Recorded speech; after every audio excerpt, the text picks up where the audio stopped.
आप जब भी ब्रह्म सरोवर पर घूमने के लिए आओ तो जब बिरला मंदिर के अंदर की ये जो गली है इस पर आपकी एंट्री होगी तो बिल्कुल कोने पे ही एक ये ढाबा बना हुआ है, वैष्णो स्पेशल छोले भटूरे। और हमारे बुजुर्ग अंकल जी ये ढाबा चलाते हैं। बिल्कुल साफ़ सुथरे छोले भटूरे आपको मिलेंगे और रेट भी ज़्यादा नहीं है और बहुत अच्छा बनाते हैं भोजन। अंकल जी क्या नाम है आपका? क्या नाम? अच्छा, कब से बना रहे हो आप ये? 35 साल हो गए। तो 35 साल से हमारे अंकल जी यहाँ पे ढाबा चलाते हैं और है छोटा सा, लेकिन आपको संतुष्टि मिलेगी यहाँ पे आके। तो मैं रिकमेंड करूँगा कि आप जब भी यहाँ पर आओ इनके छोले भटूरे ज़रूर खा के जाओ।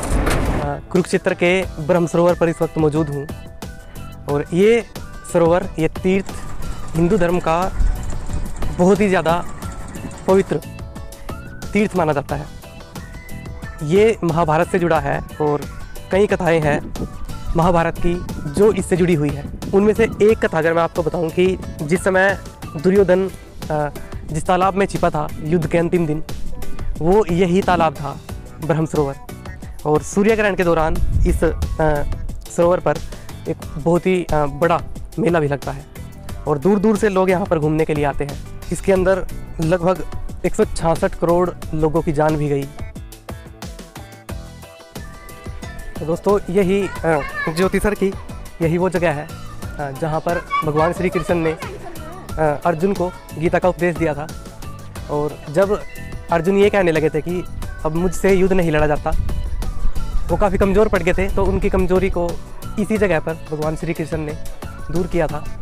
और ये यहाँ पे रथ है और इस जगह पर श्री कृष्ण अर्जुन को गीता का उपदेश दे रहे हैं। काफ़ी दूर दूर से लोग यहाँ पर घूमने के लिए आते हैं और आज भी यहाँ पर इस पेड़ की लोग परिक्रमा करते हैं और काफ़ी मान्यता है इस जगह की। यानी कि 156 किलोमीटर में महाभारत का युद्ध लड़ा गया, बताते जो कि 18 दिन तक चला और 18 अध्याय गीता का है, 700 श्लोक है सर उसके अंदर। आज जितने भी श्रद्धालु इधर में आते हैं, चाहे वो मुंबई से आते हैं, दिल्ली से आते हैं, चंडीगढ़ से आते हैं, पंजाब से आते हैं, हरियाणा से आते हैं, भारत के सर किसी भी कोने से आते हैं, आने के बाद उसके मन में एक ही सवाल होता है कि हम लोग जब भी कुरुक्षेत्र की भूमि पे जाएंगे और फिर उधर में जाके ये सवाल करेंगे। सर उनका सवाल होता है सीधा साधा सा कि हमें वो लाल मिट्टी तो बताइए कि किधर है, क्योंकि बहुत भयानक युद्ध हुआ था और युद्ध के कारण ही वो पूरा का पूरा धरती लाल हो गया। लेकिन आज वो लाल धरती हमें यहाँ पे दिखाई नहीं देता। क्यों नहीं देता? जिस तरह कहते पहाड़ों का पानी आता गया, साथ में मिट्टी आता गया, वो परत दा परत बनता गया और जो लाल मिट्टी था वो गहराई के नीचे तक चला गया, धीरे धीरे करके दूसरा मिट्टी ऊपर आता चला गया। इसलिए हमें अब वो दिखाई इधर में नहीं देता है। हम फिर भी कोशिश करते हैं, यदि मिट्टी को गहराई से नीचे से खोदा जाता है तो अब भी लाल मिट्टी नीचे से अवश्य ही निकलता है। उस जमाने में बताते हैं कि उस समय इधर में ना तो किसी का मकान था, ना किसी का घर था, ना कोई गांव था, ना कोई शहर था, ना कोई रास्ता था। ये बिल्कुल एक बंजर जमीन था कि जिधर में महाभारत का युद्ध लड़ा गया था। आज हम जिस पवित्र भूमि पे और जिस पावन धरती पे यहाँ पे दर्शनों के लिए आए हैं, ये है मध्यम यानी कि सेंटर पॉइंट के जहाँ पे भगवान कृष्ण जी ने अर्जुन को गीता सुनाया। जब अर्जुन को इधर में आके मोह गया कि मेरे चाचा, मेरे दादा, मेरे संबंधी, मेरे अपने तो हैं प्रभु, मैं मारूं तो किसको मारूं? भगवान कृष्ण जी ने फिर इस जगह से कह दिया, अर्जुन अगर तू नहीं मारेगा तो मारे ये सब जाएंगे, इसलिए उठो और युद्ध का तैयारी करो। कहते हैं कि फिर इसी जगह से युद्ध का शुरुआत हुआ और इसी जगह से विराट रूप के अर्जुन को दर्शन भी हुए। भगवान कृष्ण जी ने जब उनको दिव्य दृष्टि देकर अर्जुन को पूरे का पूरा ब्रह्मांड दिखा दिया था कि अर्जुन अब तो पूरा ब्रह्मांड देख सकता है, मैंने तेरे को दिव्य दृष्टि दे दिया। लेकिन 11वें अध्याय में फिर भगवान कृष्ण जी ने अर्जुन को कह दिया कि अर्जुन जो दिव्य दृष्टि आज मैं तेरे को दे रहा हूं, ये महान ऋषियों ने मेरे लिए बड़े बड़े तप किए गए हैं, जप किए गए हैं, योग किए गए हैं, ये रूप अर्जुन मैंने उनको नहीं दिखलाया जो आज तेरे को दिखला रहा हूं। कहते हैं कि फिर इसी जगह पे आके अर्जुन का जो मोह था वो पूरी तरह से भंग हो चुका था। इसी जगह से युद्ध का शुरुआत हुआ और अंत में आके युद्ध यहाँ समाप्त हो गया।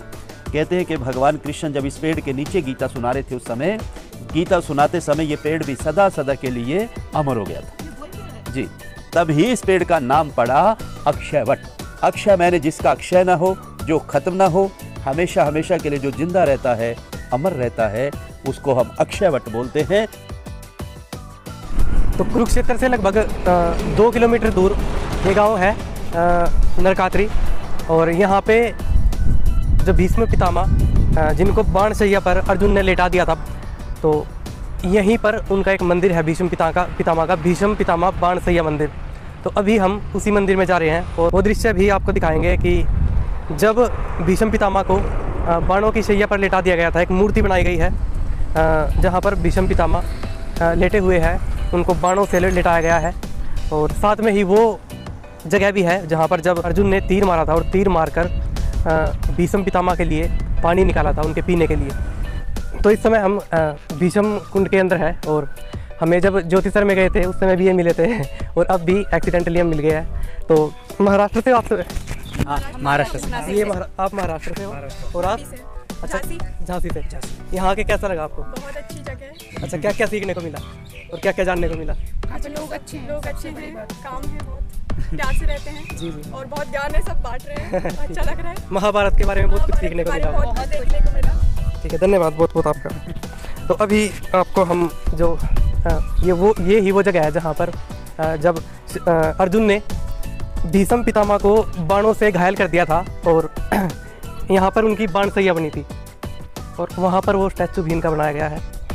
और जब आखिरी समय में भीष्म पितामह ने पानी के लिए कहा था कि अर्जुन मुझे पानी पिलाओ, तो अर्जुन ने इस जगह पर तीर मारकर यहाँ से पानी निकाला था और वो सामने यहाँ पर जो है प्रतिमा बनी हुई है।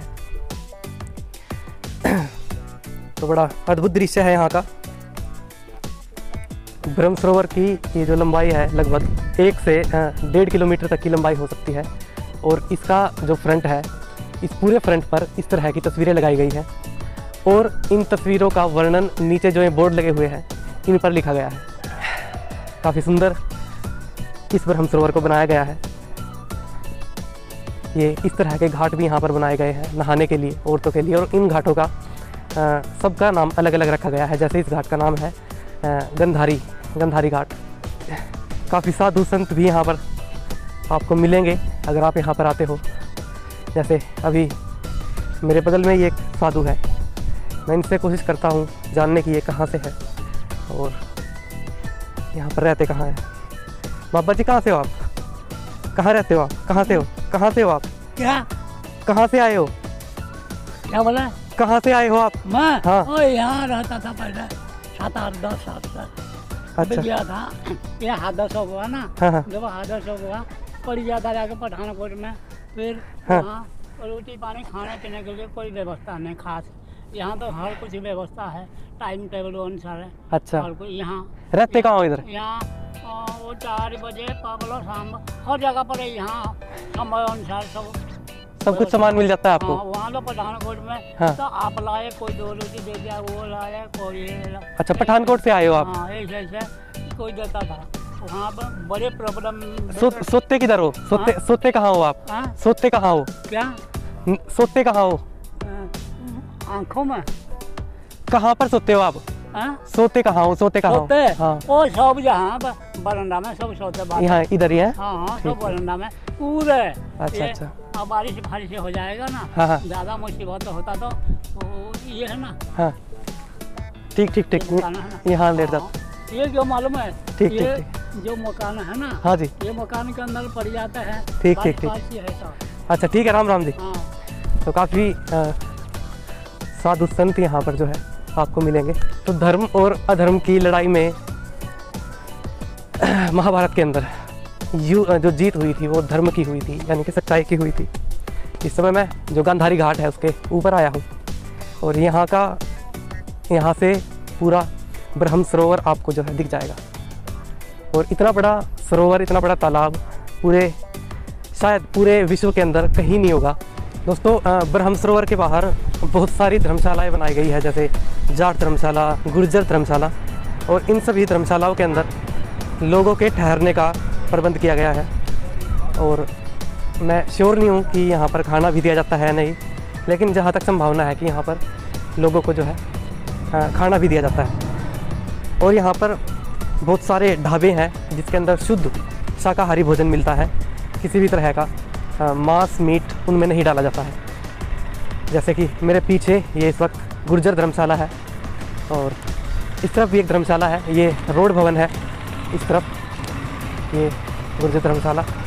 और यहाँ पर जो है ढाबे बनाए गए हैं, दुकान है जो कि 100% वेजिटेरियन है। आपको हमारा ये व्लॉग कैसा लगा आप ज़रूर हमें कमेंट बॉक्स में बताइएगा। आगे भी हम इसी तरह की वीडियोस आपके लिए लेकर आते रहेंगे। तो तब तक के लिए धन्यवाद। जय हिंद, जय भारत।